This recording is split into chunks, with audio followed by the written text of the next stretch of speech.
A morning of preparation. 70 years in the making. It all began in San Francisco in 1945. After some 70 million lives were lost to war, delegates, advisors, observers, and civil society from around the world arrived here, determined to find a path to renewal.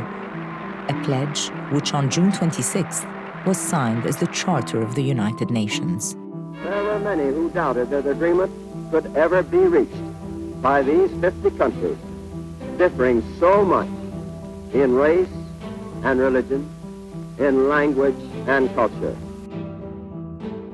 7 decades later to the day, the United Nations, many of its officials and staff, joined by ambassadors, dignitaries, and the public, come together to commemorate the principles upon which it was founded in the city of its birth.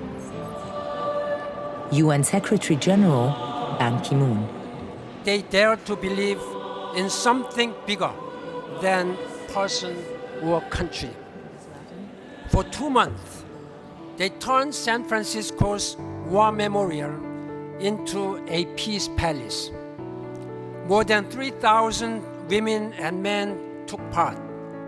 What I remember most about the period was the feeling of hope. Ellen Magna Newman was just 16 when she worked as a Spanish translator for the signing of the Charter at City Hall. I'd grown up with both wars. All of a sudden, that had ended, and here was no more League of Nations, but a charter that described what could happen to make the world a better place. The United Nations is the hope and home of all humankind. The Charter is our compass. And it's a compass which continues to point towards the future.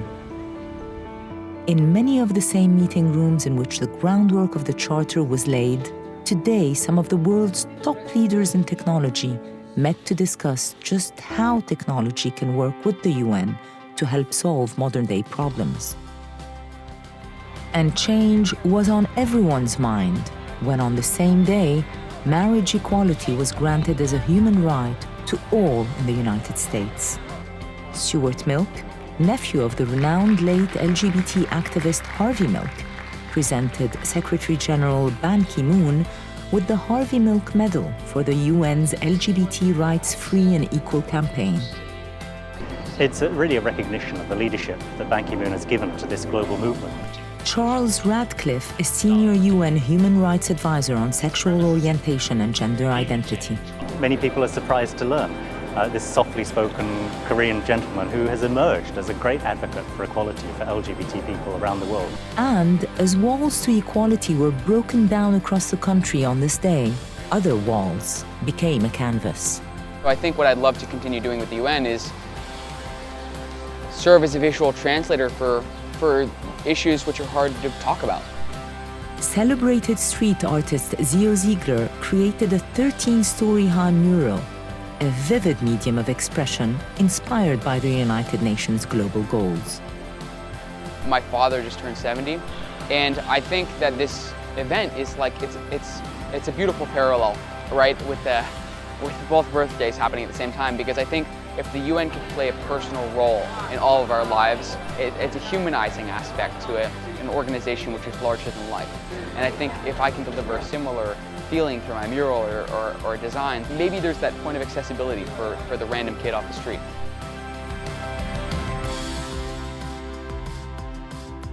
It's a mural that stands as a towering monument to the efforts and ideals that began 7 decades earlier, an enduring symbol of hope.